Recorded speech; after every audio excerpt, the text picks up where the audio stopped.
जेरुझलेमाचे वाटेर आसो जेजू आपल्या कष्टा मरणा पुनर्जीवनपणाविशीं उलयता. पूण जेबे देवाच्या पुतांचे आवय थंय आपोस्तोल जाकोब आनी जुआंव हांचे मतींत अधिकार, बसका आनी राजकीयाची वेगळीच चिंतना गुंवतात. जेजूची काल्च पियोवच्याक वा ताचे परिस कश्टा मरणाक वळख जावंक ते धैर्य दाखयतात.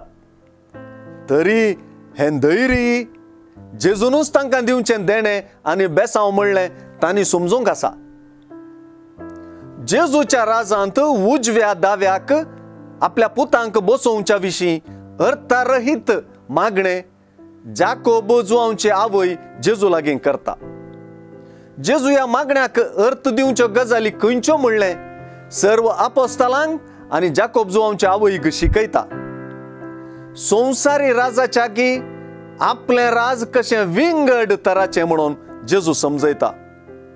लुकाचे सुवार्तेचो सार म्हणले परी आजची उतरां आज परत सुवार्तेंत पुनरुच्चार जातात.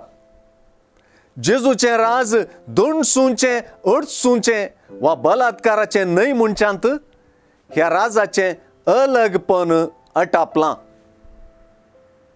जेजूच्याच देखीबरीत शिकवणेच्या उतरांनी ते अशें विणलां.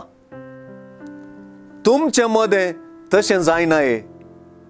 तुमचे मदें वर्तो जावंक अपेक्षिता तो हेरांचो चाकर जावं आनी तुमचे मदें पयलें जावंक सोदता तो तुमचो गुलाम जावं. मनशा पुती हेरांक आपले सेवा चाकरेक लावंक न्हय, बगर आपणेंच हेरांची सेवा चाकरी करूंक आनी सोमेस्ताचे सोडवणे पासत आपलो जीवच दिवंक म्हूण आयला.